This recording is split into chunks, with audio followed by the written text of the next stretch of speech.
नमस्कार दोस्तों, स्वागत है आप सभी का। हाल ही में तमिलनाडु के रामागुंडम में इंडिया का largest floating solar power project जो है वो शुरू हो चुका है। तो इस वीडियो में हम इससे जुड़े जितने भी इंपॉर्टेंट जीके फैक्ट्स हैं उनको कवर करेंगे। आपके एग्जामिनेशन के लिए काफी इंपॉर्टेंट है, static GK point of view से काफी इंपॉर्टेंट है, तो वीडियो को अंत तक देखिएगा। अगर आप चैनल पर नए हो तो सब्सक्राइब जरूर कर लीजिएगा। तो देखिए, अभी हाल ही में भारत का जो largest floating solar power plant है वो फुल्ली ऑपरेशनल हो चुका है एनटीपीसी के द्वारा रामागुंडम तेलंगाना में। एनटीपीसी की फुल फॉर्म होती है national Thermal power corporation limited, और यह हमारे भारत की सबसे बड़ी एनर्जी कॉन्ग्लोमरेट है। बाकी जो इंपॉर्टेंट फैक्ट्स है इससे रिलेटेड वो हम अगली स्लाइड्स में डिस्कस करते हैं। ये जो इंडिया का लार्जेस्ट फ्लोटिंग सोलर प्लांट है, इसकी कैपेसिटी कितनी है? 100 मेगावाट। इसमें आपको एडवांस टेक्नोलॉजी मिलेंगी, एनवायरमेंट फ्रेंडली फीचर्स मिलेंगे। एनवायरमेंट फ्रेंडली फीचर्स का मतलब हुआ कि ऐसे फीचर्स जहाँ पे हम एनवायरनमेंट को पोल्यूट नहीं करेंगे, एनवायरनमेंट में पोल्यूशन नहीं होगा। ये जो पूरा का पूरा प्रोजेक्ट है ये 500 एकड़ के रिजर्वायर में स्प्रेड है, यानी कि पूरी स्पेस जिसमें ये पूरा सोलर पावर प्लांट जो बनाया गया है वो पूरा कितना है? 500 एकड़ है। इस पूरे के पूरे प्रोजेक्ट को 49 ब्लॉक्स में डिवाइड किया है, और हर ब्लॉक की जो कैपेसिटी है वो है 2.5 मेगावाट। और जो हर ब्लॉक है वो कंप्राइज करता है एक फ्लोटिंग प्लेटफॉर्म और उसके साथ साथ मैट्रिक्स 11,200 सोलर मॉड्यूल्स के साथ। जो फ्लोटिंग प्लेटफॉर्म आपको देखने को मिलेगा इसमें, उसमें आपको मिलेगा ट्रांसफॉर्मर, इन्वर्टर और एचटी ब्रेकर। देखिए, यहाँ पर जो सोलर मॉड्यूल्स हैं वो फ्लोट करे जा रहे हैं। आपको ऐसे देखने को मिलेंगे ये जो मॉड्यूल्स हैं ये फ्लोट कर रहे हैं। तो इसको किसके द्वारा मैन्युफैक्चर किया गया है? HDPE, high density poly ethylene material. तो ये क्या बना? ये बना आपके पास पॉलीमर। तो एचडीपीई यानी कि high density poly ethylene material से बने हैं सोलर मॉड्यूल्स, जो आपको इस प्रोजेक्ट में फ्लोट होते हुए देखने को मिलेंगे। यहाँ पर जो फ्लोटिंग सोलर पैनल है इससे क्या मदद मिलेगी? इससे इवेपोरेशन रेट जो है वाटर बॉडीज का वो रिड्यूस हो जाएगा। कैसे? अब मान लो जैसे ये वाटर बॉडी है, यहाँ पे पानी है। अब गर्मियों में सूर्य देवता अपने पूरे प्रचंड तांडव जो है वो दिखाते हैं कई कई बार। तो बड़ी ज्यादा गर्मी होती है, जब गर्मी होगी तो उस गर्मी में जो वाटर है वो क्या कर जाएगा? वो इवेपोरेट कर जाएगा। लेकिन अब हमने क्या किया? अब हमने इस पानी के ऊपर सोलर पैनल डाल दिए, सोलर मॉड्यूल डाल दिए। ये जो फ्लोटिंग सोलर प्रोजेक्ट जो है ये बनेगा। तो अब क्या है? अब ये जो इसका जो हीट है वो किसके ऊपर जाएगी? सोलर पैनल्स के ऊपर। तो इससे जो वाटर है वो इवेपोरेट होगा तो सही, जो बीच बीच में होगा वो पानी तो इवेपोरेट होगा ही, लेकिन काफी इवेपोरेशन जो है वो रिड्यूस हो जाएगी। और इससे हम वाटर कंजर्वेशन का काम भी कर सकते हैं। तो ये बहुत ही अच्छा इनिशिएटिव है कि ये जो फ्लोटिंग सोलर पैनल्स हैं ये रिड्यूस करेंगे इवेपोरेशन रेट को वाटर बॉडीज में, जिससे वाटर कंजर्वेशन में भी मदद मिलेगी। अब हम बात करते हैं इंडिया की एनर्जी कैपेसिटी की। हमने देखा कि ये जो सोलर फ्लोटिंग जो प्लांट है, प्रोजेक्ट है, ये 100 मेगावाट की जो एनर्जी है वो जनरेट करेगा। इसको याद रखिएगा आंकड़े को। ये सबसे पहले तो पूछ लिया जाएगा इंडिया का लार्जेस्ट सोलर पावर प्रोजेक्ट कहाँ है? रामागुंडम में, तेलंगाना में। और फिर उसकी कैपेसिटी कितनी है? 100 मेगावाट की। कैपेसिटी से सीधा सवाल पूछा जा सकता है, याद रखिएगा। तो अब हम इंडिया की थोड़ी एनर्जी कैपेसिटी की बात करते हैं कि अगर हम 30 नवंबर 2021 तक देखें तो भारत की जो इंस्टॉल्ड रीन्यूएबल एनर्जी है, रीन्यूएबल एनर्जी मतलब कि वो एनर्जी जिसको हम दोबारा यूज कर सकते हैं, रीन्यूएबल एनर्जी, वो कैपेसिटी कितनी है? 150.54 गीगावाट। रिन्यूएबल एनर्जी में जैसे सोलर एनर्जी है, क्योंकि हम उसमें एडिशनल कोई खर्चा नहीं करें, हम सूर्य की जो एनर्जी है उसको टैप कर रहे हैं। ठीक हो गया? तो इसमें टोटल हमारी कितनी है? 150.54 गीगावाट। जी डब्ल्यू मतलब गीगा और वाट। अब देखो, इस 150.54 गीगावाट में सोलर कैपेसिटी कितनी है? 48.55 गीगावाट। फिर स्मॉल हाइड्रो पावर कितनी है? 4.83 गीगावाट। विंड कैपेसिटी कितनी है? 40.03 गीगावाट। Bio power 10.62। और लार्ज हाइड्रो जो कैपेसिटी है वो कितनी है आपके पास? 46.51 गीगावाट है। तो अगर आप ये आंकड़े भी याद रखना चाहें तो रख सकते हैं, आपके एग्जामिनेशन के लिए ये काम आएंगे। अब इंडिया की अगर न्यूक्लियर एनर्जी की बात करें, जो न्यूक्लियर एनर्जी बेस्ड जो इंस्टॉल्ड इलेक्ट्रिसिटी कैपेसिटी है हमारी वो कितनी है? 6.78 गीगावाट है। तो टोटल जो नॉन फोसिल जो बेस्ड इंस्टॉल्ड एनर्जी कैपेसिटी है हमारी, जहाँ पे हम फोसिल फ्यूल्स का यूज नहीं कर रहे हैं, वो कितनी बन जाती है? वो बन जाती है 157.32 गीगावाट। और ये हमारी जो टोटल इंस्टॉल कैपेसिटी है 392.01 गीगावाट, उसकी 40.1% जो है वो कंट्रीब्यूट करती है। तो टोटल 392.01 है, उसमें से आपके पास रिन्यूएबल जो एनर्जी है वो कितनी है?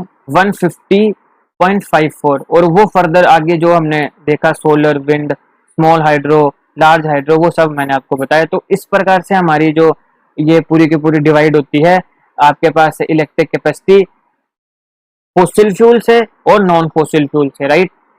अब इंडिया जो है वो हमने एक टारगेट रखा था कि 2030 तक हम हमारे यहाँ पे जितनी भी एनर्जी, इंस्टॉल्ड एनर्जी कैपेसिटी है, उसका 40% जो है वो हम नॉन फोसिल एनर्जी से लेंगे, यानी कि ऐसी एनर्जी से जहाँ पे फोसिल फ्यूल्स का यूज ना हो। और हमने ऑलरेडी ये जो टारगेट था ये नवंबर 2021 में ही कंप्लीट कर लिया। 2030 का टारगेट है जो हमने 2021 में, नवंबर 2021 में ही कंप्लीट कर लिया। ये भी काफी इंपॉर्टेंट है कि हमारा 2030 तक का टारगेट कितना था, 40% जो हमारी इंस्टॉल्ड एनर्जी इलेक्ट्रिसिटी कैपेसिटी है उसको नॉन फोसिल एनर्जी में चलाना, और उसका हमने टारगेट 2030 रखा था, जो लेकिन हमने 2021 में ही उसको कंप्लीट कर दिया। तो ये भी एक बहुत बड़ी अचीवमेंट है।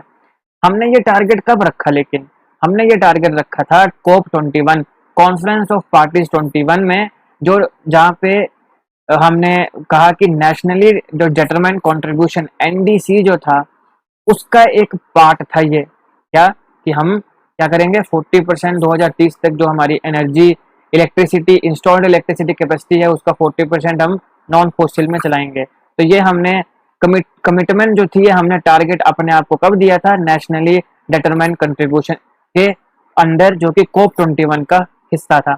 अब COP 26 में हमने क्या कहा, हमने ये कहा कि ये जो नॉन फोसिल फ्यूल से जो हमारी इलेक्ट्रिक कैपेसिटी है, इलेक्ट्रिसिटी कैपेसिटी, उसको 2030 तक हम 500 गीगावाट तक अचीव कर लेंगे। तो ये हमारी कमिटमेंट है, देखते हैं कितना अचीव कर पाते हैं कितना नहीं। लेकिन हमारी सरकार भी पूरी जोरदार मदद कर दी है, जनता भी, हमारी जनता में भी जागरूकता आई है एनवायरनमेंट के लिए, और बड़े बड़े जो बिजनेसमैन है वो भी काफी इन्वेस्टमेंट जो है वो रिन्यूएबल एनर्जी पे कर रहे हैं। तो ये अब आपने याद रखना है कि 2030 तक हमारी जो टारगेट है वो कितना है, 500 गीगावाट हमारा टारगेट है।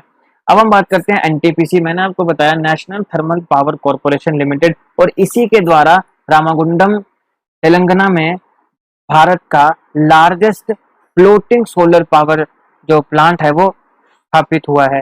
तो अब बात करते हैं NTPC है क्या, तो फुल फॉर्म याद रखिएगा, फुल फॉर्म मैंने आपको बता दी, National Thermal Power Corporation Limited. ये एक PSU है, यानी कि पब्लिक सेक्टर अंडरटेकिंग है, जो मिनिस्ट्री ऑफ पावर के अंडर आता है। ये याद रखिएगा कि NTPC किसके अंडर आता है, मिनिस्ट्री ऑफ पावर के अंडर आता है, और इसको स्टैब्लिश किया गया था 1971 में। इसका एम क्या है, to boost development in India, India को की डेवलपमेंट को बूस्ट करना। अब इलेक्ट्रिसिटी तो इम्पोर्टेंट है ना डेवलपमेंट के लिए, तो इसलिए इसको स्टैब्लिश किया गया ताकि डेवलपमेंट जो है इंडिया की उसको बूस्ट किया जाए। स्टैब्लिश कब किया गया, 1975 के अंदर। और भारत का ये सबसे बड़ा एनर्जी कॉन्ग्लोमेरेट है, यानी एक सबसे बड़ी ऐसी कंपनी जो एनर्जी पे काम करती है। अब बात आती है कि ये कॉन्ग्लोमेरेट क्या है। देखो, मैंने आपको एक टॉपिक कवर कराया था, सेंटर फॉर ब्रेन रिसर्च। बताइए ये सेंटर हाल ही में प्रधानमंत्री श्री नरेंद्र मोदी जी ने कहाँ पे इनॉग्रेट किया है? आप कमेंट बॉक्स में मेरे को इसका आंसर बताइए। मैंने ऑलरेडी ये टॉपिक कवर किया है।